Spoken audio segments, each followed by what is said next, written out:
Morning, everybody. I'm super excited to welcome Jamie Mueller. Jamie, welcome. Thank you so much for having me. I'm so excited to be here today.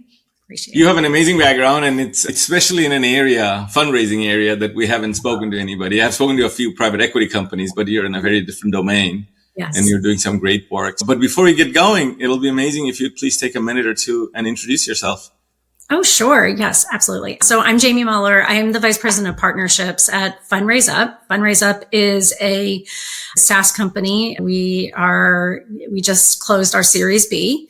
We're about a little over 300 people strong. And the goal of Fundraise Up is to help nonprofits around the world engage their donors in a deeper and more personal way using AI as well as a very clean UX in order to make sure that the most funding can come into our organizations in the most frictionless fashion. And I have a background in social work and nonprofits. I've been working in the nonprofit space my entire career, started on a local suicide crisis hotline, and just fell into the role of working in partnerships throughout the jobs I've had in the past. And it's led to this great organization of Fundraise Up, where I manage a team of about 12 people, and we are influencing about 50% of the revenue in the company.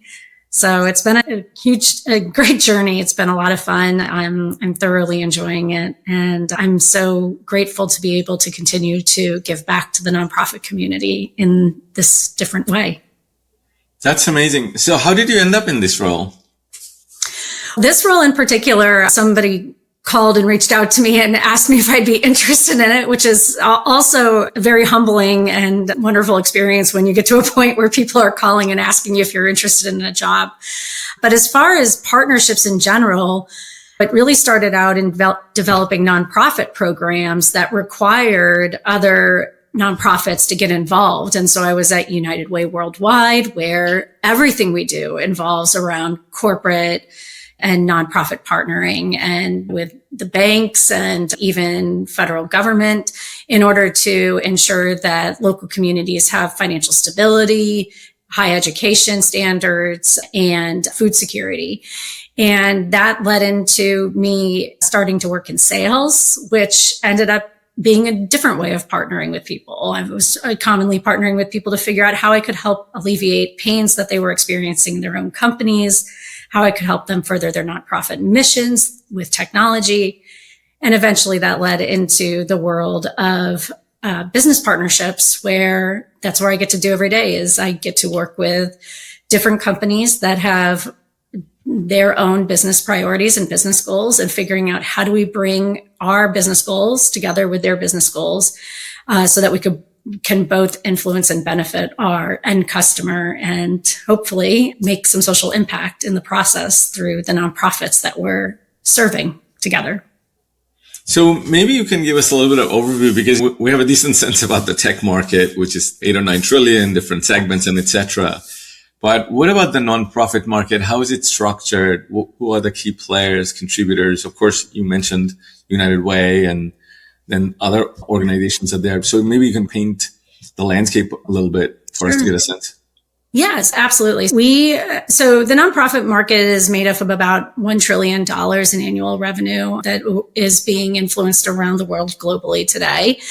And Fundraise Up is on its way. We're getting close to processing about 2 billion in donations on an annual basis, which basically means that through our online donation form that our 3,000 plus nonprofits use, we're processing upwards close to, cross my fingers, getting to at the end of this year. We are still waiting on our big end of year push, but hopefully getting closer to a 2 billion a year processing.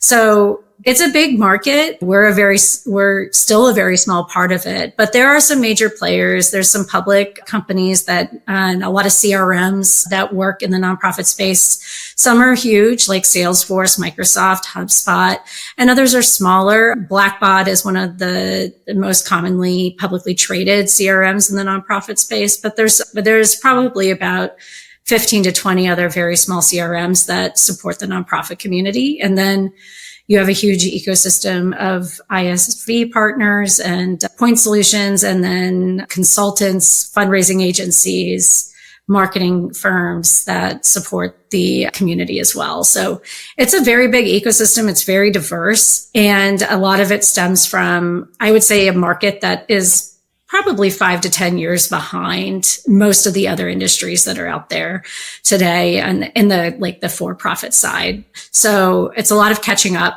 to the rest of the tech community and a lot of pushing customers towards the future of innovation that's out there. But it's a lot of fun. Are there types of categories of contribution that when you take this $1 trillion market, is it like food, safety, or education, infrastructure? What are the different categories? There's so many. If you go by tax code, I think there's probably 12 or 15 different tax codes and then subcodes underneath it.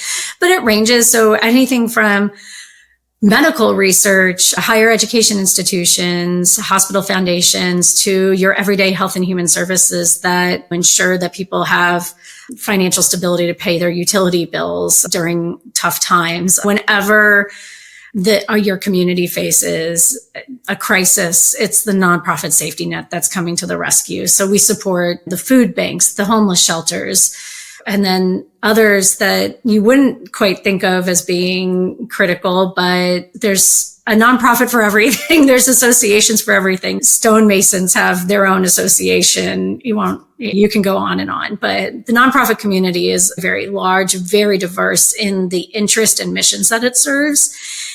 But what's always clear is that as a nonprofit, the need to fundraise and then to steward those funds wisely and ethically is always critically important. And so our job is at Fundraise Up is really to make sure that our nonprofits and those that support those nonprofits are able to generate the funds they need to serve their missions, whether that be feeding children in the local community or uncovering the latest treatment for cancer. We are constantly trying to make sure that our nonprofits have the ability to bring in those funds and then to use those funds in ways that are going to benefit their missions. So from a kind of the value chain perspective, these communities that receive the funding are the end users. Is that the best way to put it? How would you categorize? Yeah. So yes, the community, whether it's the global community or your local community within your same zip code, there's nonprofits that range from very small shops, just like small businesses, all the way up to the ones that are around the globe, like UNICEF and Greenpeace International and Covenant House. There's so many out there that are supporting the world around us and trying to collaborate and partner with others in order to fill critical missions that we all as human beings share. So yeah, it just really ranges on the size and scale, and we support them all. And what they provide on the other side could be products, services, funding, like a mix of everything, right? Yep. Yeah, exactly. You can look at nonprofits in the same way that you do look at for-profits, and the fact that there's the fundraising or sales revenue generating side of the house. And then there's the product or program side of the house. What are you delivering based on the revenue that you're receiving in? And it's a cyclical and a symbiotic cycle. Your programs have to show impact. That impact translates to more donors wanting to donate so that they can be a part of that impact, and vice versa. And it works just like a for-profit does. The only difference is that you have to do different things with your money and for tax purposes and whatnot. So in case of businesses that are for-profit, depending on the product category, they do have choices whether they go direct or they go indirect. And sometimes people go direct and eventually go indirect. But is it fair to say if you're building a nonprofit organization, it's a partner first approach, because somebody has to partner up to give you money, right? Unless you're spending your own money. Exactly. Yeah. So is it by nature, these ecosystems are very partner centric from kind of day one?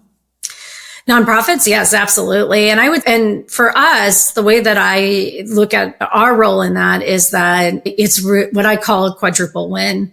In order for our company to be successful, the donor has to win. Right? You as a donor, as an individual, have to feel good about where you're giving your money And you also have to feel like you're going to see an impact in that donation, right? Normally we don't donate and never want to know what happens with that dollar or whatever. Commonly, that's how it works. When you drop your $10 and the Salvation Army's red kettle at the end of the year, you're hoping that it's going to a mission that you care deeply about. And then the nonprofit has to win, right? Which is the nonprofit has to be able to take the revenue, maximize the amount that they're receiving, and then maximizing what they're doing with that revenue.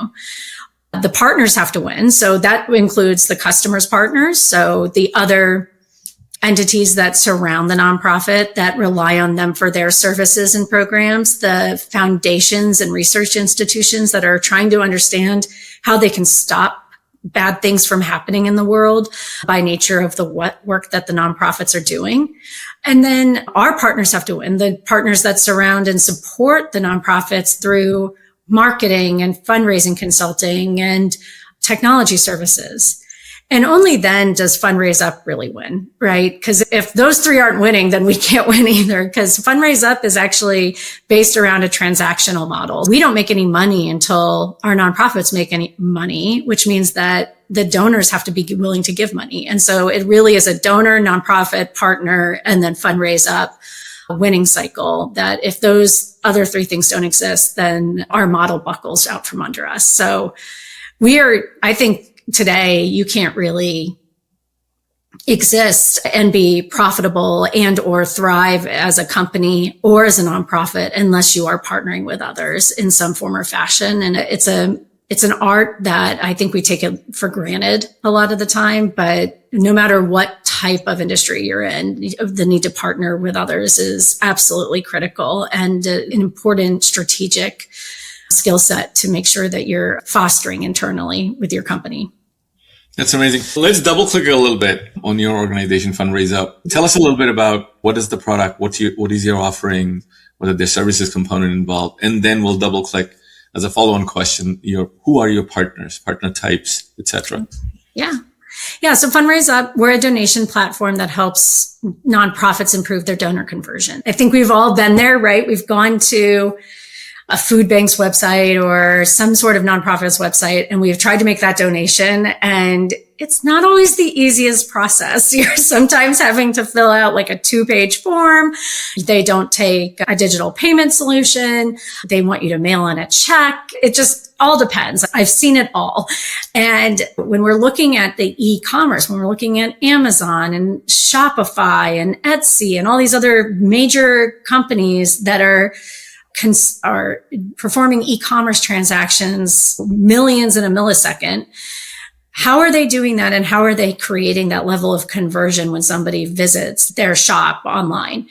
We wanted to be able to translate that into the nonprofit space. And so we've created a donation form, a donation workflow that really is based on e-commerce first principles. It uses AI in order to decide when and how to present certain options to the consumer and really creates a frictionless experience. And so we usually are seeing 3 times the conversion that a nonprofit sees on their legacy solutions.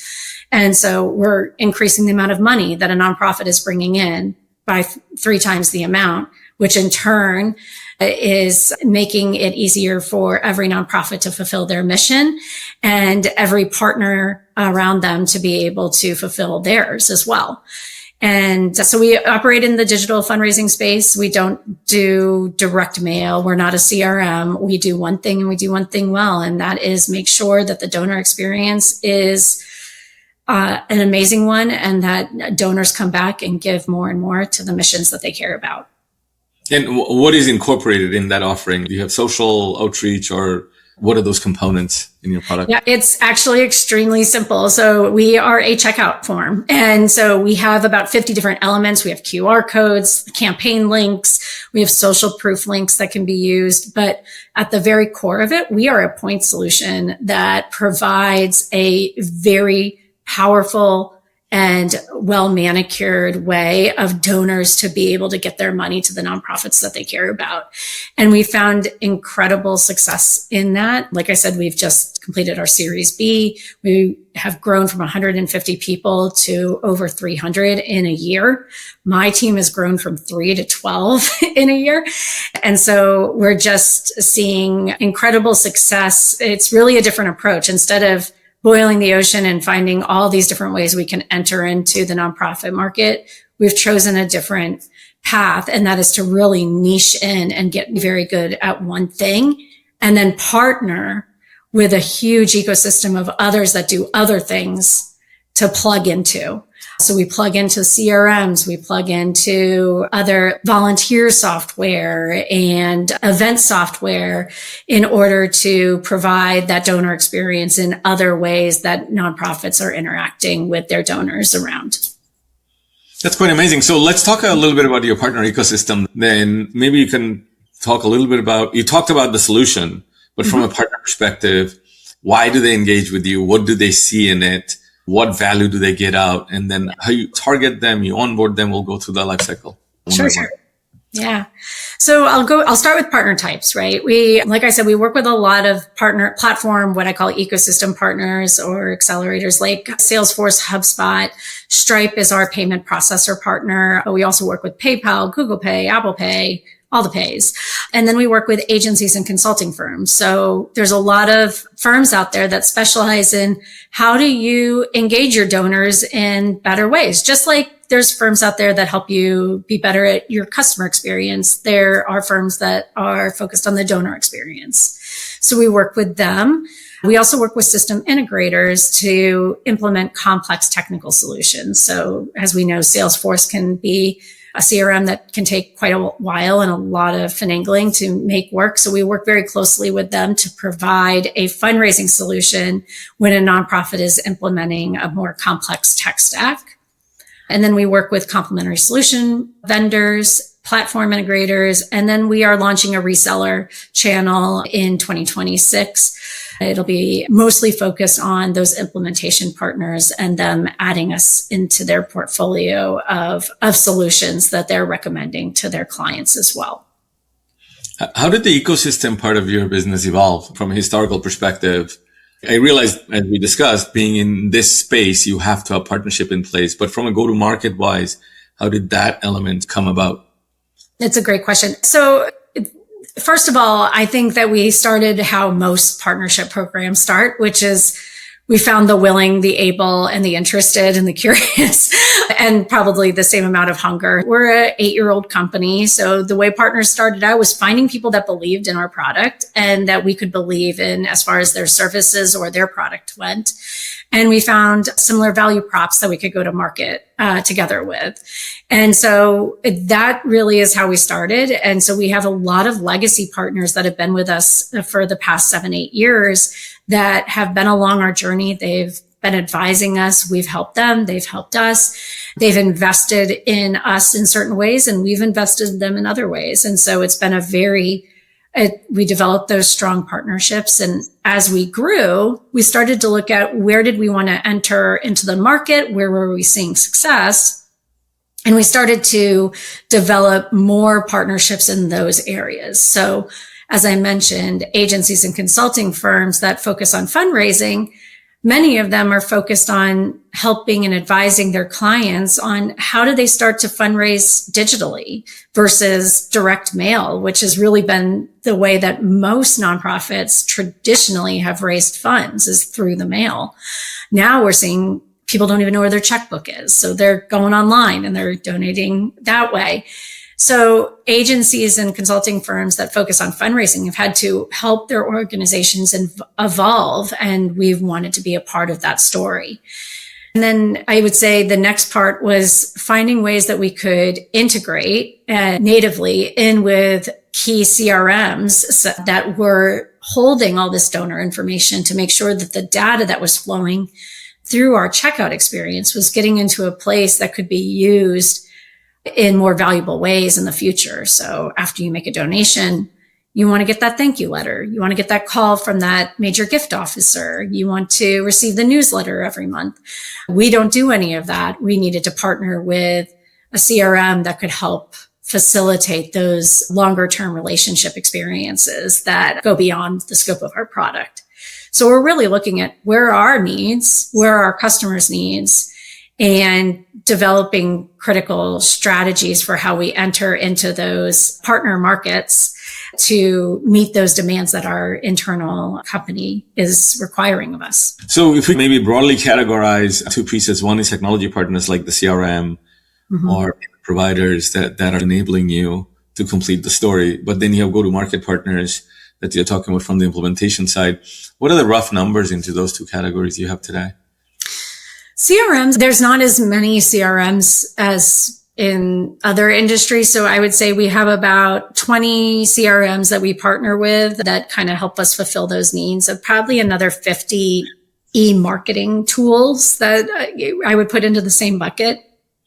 And then the rest are actually consulting firms and freelancers, major large consulting firms that have over 1,000 people in them. We also work with some of the major ones like Slalom, Huron, Coastal. We've talked to Accenture before. So we get really big. It just depends on how big the nonprofits are, how big the agencies that we are collaborating with are. So it all depends. But yes, I would say the majority makeup of our ecosystem is those consulting firms that are the trusted advisors to our nonprofits. And then a smaller portion is the technology firms that are complementing our point solution in some form or fashion. But at your size, to have 100 different technology integration is quite a bit. So that's quite an We have 300 active partners on an annual basis and about a database of about 700 that churn in and out. So it's big. And from a coverage wise, are you mostly US or global, or how many countries you're supporting today? So we're a global company. We can go anywhere Stripe goes, and we have employees in 32 different countries around the globe. So we are pretty global. We pretty much touch every continent with our solution today. We use Stripe also for our customers that process payments. And one of the main things that come up is tax management. But in their case, it's for profit. It's relatively easy. Are there additional complexity involved when you look at it at a global level when it comes to non-profit related taxation? Yes, taxation, and then also just regulation requirements. We'd have to do receipting, and we have to do receipting in different ways. Depending on the country, there's different requirements for how you collect donations, what you report into your local government from tax purposes, and then also what the donor needs for their tax purposes as well. So as like in the United States, you need a receipt to put with your tax forms, for instance, same as in Canada and some other places.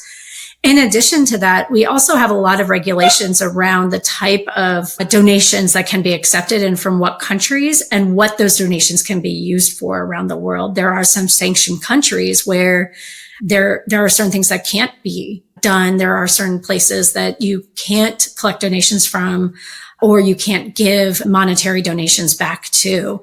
So we have some added complexities there. And we have a really strong partner with Stripe in the fact that they work very closely with us in order to help educate our customers on how to fundraise safely, how to perform ethically with their funds. And then in addition to it, to help protect our business and Stripe's business from fraudulent activity that could come about through nonprofits. Nonprofits are actually one of the very top victims of fraud activity on transaction purchases. They're commonly used to test credit cards. So we have to be very careful and make sure that we're helping our nonprofits so that they stay safe. That makes a lot of sense. So let's talk about the partner operation side of things. You already have a pretty diverse and existing partner base. So as you think forward, because you have raised money, you've doubled the employee base, I'm assuming there's a high expectation of growth. Always. How much of that is going to come from the partner side? Are you going to recruit a lot of partners? Are you going to enable them? Can you walk us through sort of the playbook that you have 12 to 18 months ahead of you? Yeah, 2024 was really a build out year and under an analytical year for us. We had a lot of partners. we didn't know who was performing well. We didn't know what was happening with those partners, and we didn't really know where we needed to go with our current partners. So 2024 was really spent trying to understand the lay of the land, what was happening, and where our best bets were placed. And then 2025 was a grow year for us. Like I said, we went from 3 people to 12 people on the team. So over almost 80% of the team was new this year. Growing talent, revising how we assigned partners to our partner managers, and also rearranging the way our teams worked and the roles that they played was really important. In this upcoming year, we're actually going to stay flat from a headcount perspective. We did enough recruiting this year. We got a great team. So we're going to maximize that talent, really focus on professional development, focus on honing their skills and their roles, and making sure that we're really aligned to the rest of the company and supporting the company in a really strategic manner. And we can only do that if we have some level of stability as far as headcount on the team goes. So that's where that's at. Pipeline wise, we continue to make up about 30% of the pipeline for the company. So even as the goals get bigger, we get bigger with those goals. However, where we're actually going to be seeing the most growth is the way that we are supporting our company's revenue. What we have been traditionally focused on is sourcing revenue for our company. So commonly working through a referral standpoint. However, this year, we're going to put a little bit more emphasis on influencing revenue, because what we uncovered was that when we had a partner involved in a deal, whether they sourced it or were assisting or influencing it, we saw double-digit improvements in closed win rates. And that's huge to say, if I just put a partner on here, I'm 10% or more likely to win this deal, is a huge benefit. And so we've been really undervaluing that influence side of our business. And we probably influence about 35 to 40% of our company's revenue on an annual basis. And we're hoping to get it upwards of 50 to 60% of our company's revenue to have been touched by a partner in the customer journey at some point along the way, and be tracking the impact that has. That's amazing. So I'm going to come back to this, but I want to go back to 2024 because you said a lot of very interesting things there. So you said that was a year of analysis. Can you walk us through, you come in, what is your scope, sort of the first 100 days? What did you do in the first year? Because that led to this hiring of the team, figuring out what skills you need, how much of you need, how you're going to hire.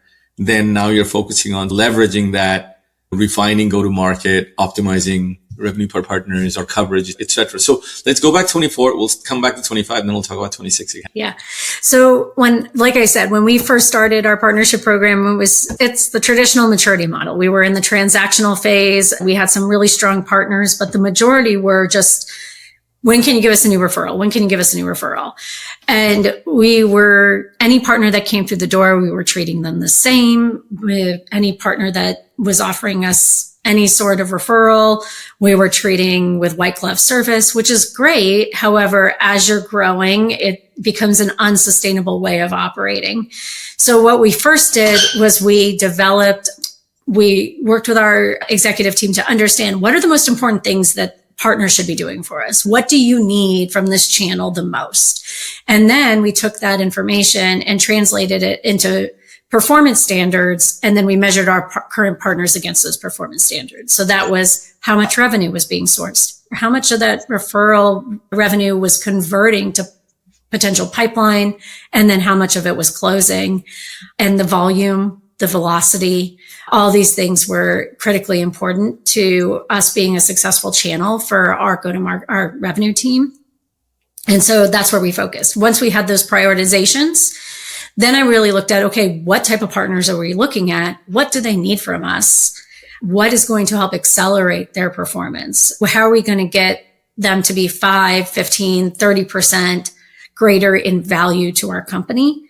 And that is what led to us restructuring the team in a way that could really help us with that partner journey, and allowed us to figure out how many partners we needed in every bucket, in every segment or market, and who was going to be responsible for making those aspirations a reality moving into 2025. So let's get into 24 again. I want to stay on 24 because that so many companies that I speak to don't spend enough time figuring out who their partners are and who they should be focusing on. So Walk us through what was your system of records? Who did the analysis? What type of data you downloaded? You don't have to get into the confidential part of it, but the methods of it, if you can walk through, I think that'll be fantastic. Yeah, no, so I'll say this. First of all, I have a dream job. This is not something that I hear it in the partner community all the time, that redheaded stepchild syndrome, there's the afterthought. And I've been there. At my last company, I definitely came in and was meant to babysit and calm down the third parties that were getting in the way of the direct sales cycles, right? Here, I'm in a completely different environment where I have a CEO, a COO, and a CFO that truly value the role that partners play and see that partners are going to be the way of the future for our company moving forward.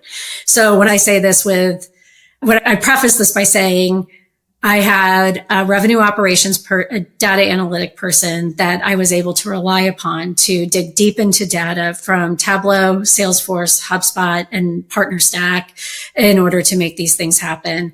We were able to overlay cross-beam data as well as publicly available data on tax forms that help us to see who our nonprofits are working with.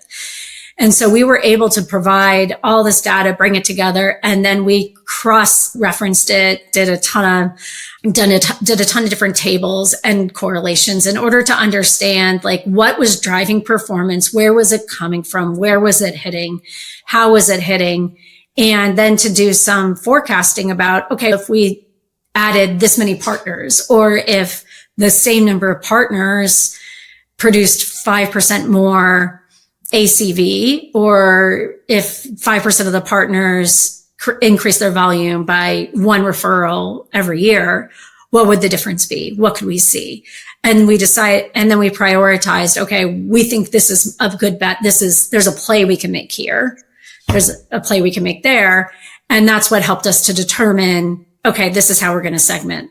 This is how we're going to create what I like. Everyone laughs at me. I call it a BOP, a book of partners for every one of our partner managers, and developed roles for our partner managers in order to maximize those plays. So I have somebody focused on inbound partners. How do I limit or shorten the amount of time between when a partner says they're interested in working with us to their first referral? For our largest, most successful partners, we have about 15 very successful partners that make up about 50% of our revenue. How do I continue to retain them and continue to see year over year growth from those potential partners?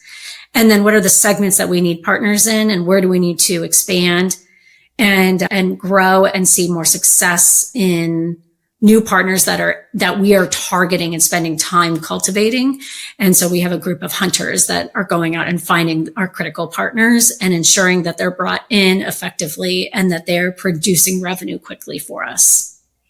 And you roughly had this plan by middle of 24, end of 24. How long did it take you to get? End of 2024, for sure. Actually, I take that back. We had some of it figured out at the end of 2024. And then we made a major change to roles and responsibilities and books of business in July of 25.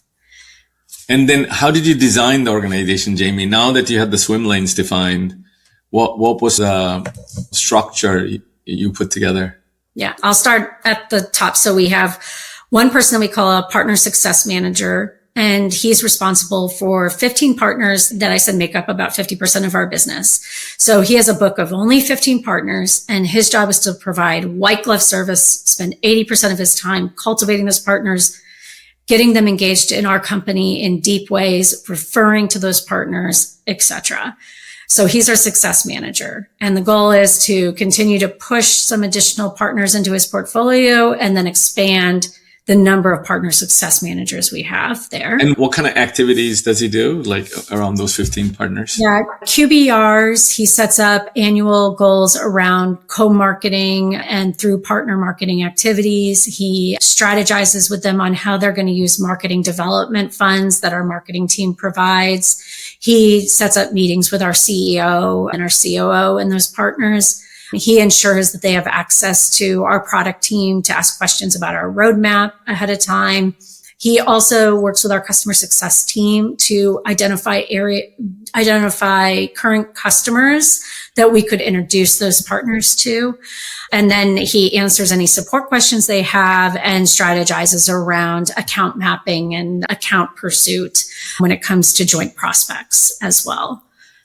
So I'll ask a side question, then we'll go back to the other swim lane, other folks that you have in your team. So how do you pick the 16th and 17th or 18th partner into that category? Do you have a roadmap, and do you already have partners that you think you can move into that category? We do. Yeah, we do have partners. So because the other lanes are doing their role, I mean, we really developed this as a partner journey team.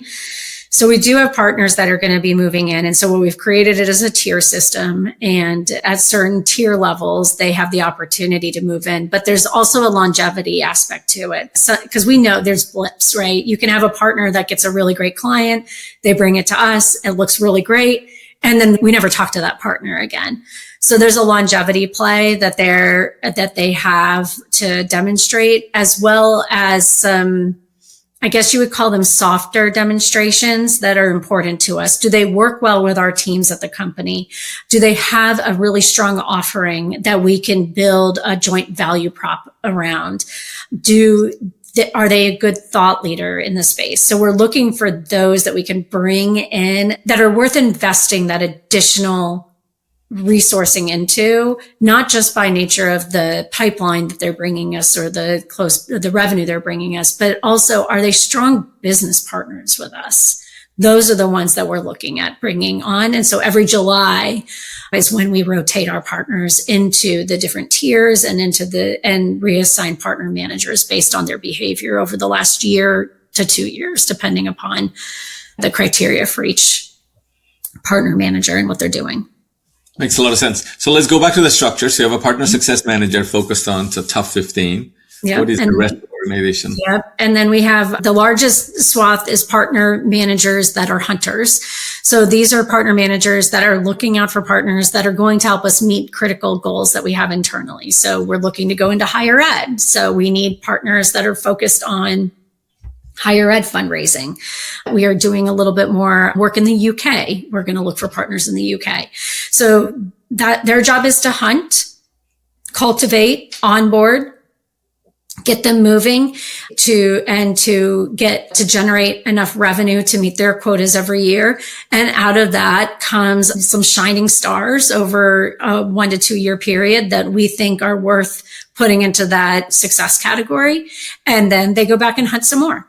So they're really like account executives. They're finding net new logos. They're cultivating them. They get to hold them for a certain amount of time. And then they are either being deactivated because they prove to not be great business partners for whatever reason, or they're moving up into success. So can you talk a little bit about the process? You have a success template in mind, but does it change by verticals, like you just said, in a certain verticals they're focused on, and also region? So how does the ideal sort of partner profile, how do they get a target? Who do they know to go after? What tools are you giving them? Where are they getting the data from? Can you go through the mechanics of it a bit, please? Yeah. So we're using Crossbeam for our account mapping. So that's been really helpful. But in addition to that, so we work very closely with our sales team in order to understand what segments and what accounts they're trying to prospect into. And then we want to align as closely as we can with that prospect list. So there's a top 200 list. We want to align with that. And we're actually looking at, do we incentivize our partners and partner managers even more if they're able to acquire one of those logos versus a logo outside of that 200. So our partners managers, they have an existing book of partners, and then they have an ICP that they're headed after. So somebody might be focused on agencies with 500 plus individuals that work at it and is geographically focused in the United States. So they get an ICP profile that they're looking for.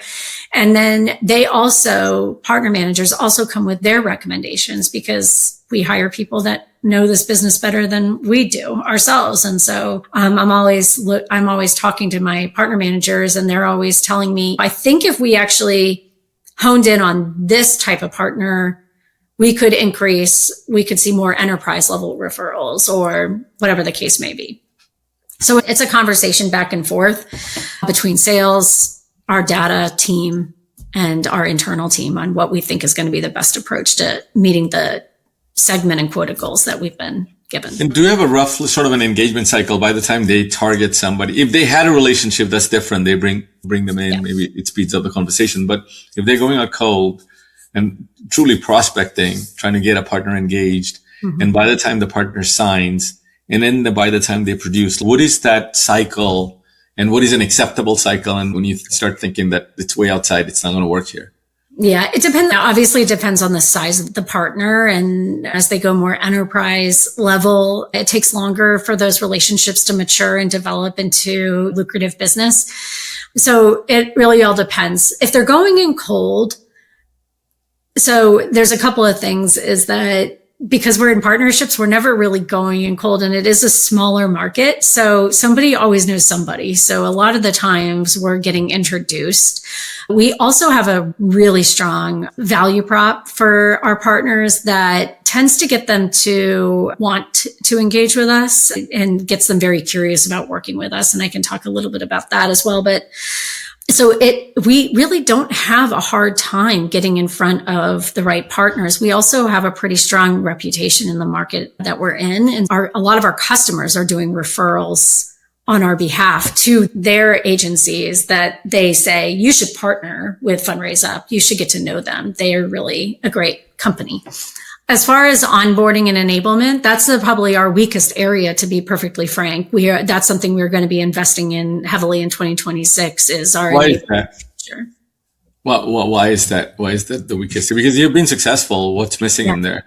And so it's getting bigger. We're getting more sophisticated. The company's getting bigger. So it used to be that you could just call a certain person at the company and they would help you. Now it's a few people and there's procedures and policies to follow. And I think what people sometimes forget, and I was just talking to our enablement team yesterday, is that when you're working in partnerships, you're doing change management for X number of partner businesses as well as your own. So while we're all focused on, we're going to change this policy internally at Fundraise Up, if that policy has external consequences or behavior change that needs to happen externally with our partners, that's 300 change management strategies that we have to deploy to other companies. I think that there's been a lack of understanding, and I think this happens very commonly, that there needs to be enablement for our partners. There needs to be engagement and comm strategy for our partners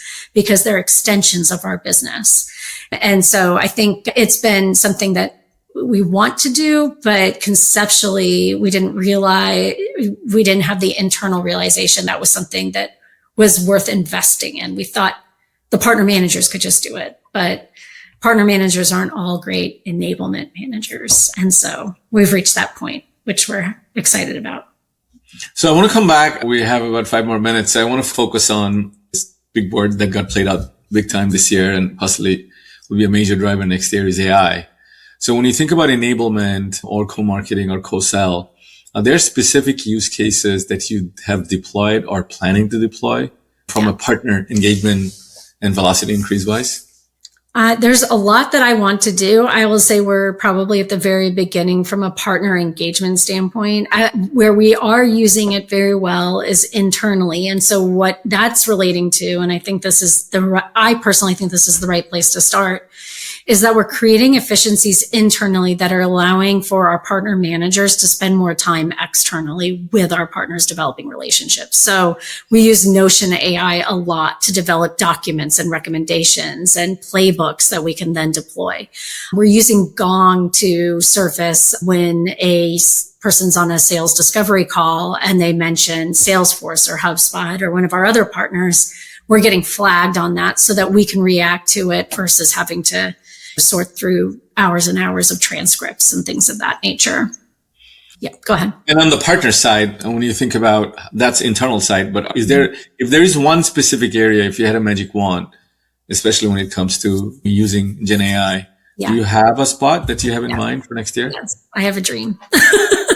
I would very much like it if AI could get to a point where they could take the guesswork out of figuring out which partner is the right partner for us to recommend to a customer or prospect. Marketplaces, I think, are great. I would love to see us get to a point where we're able to really develop strong ecosystem maps that are malleable and flexible based on changing relationships, changing customer bases, and then also put in natural language into AI and have it produce a list of great referrals of our partners and reasons why they should be reached out to by our customers and prospects. That's the number one demand we get. And it seems like no matter what we do, we still fall short of being able to clearly and provide a tool that the whole company can use to find the right partner to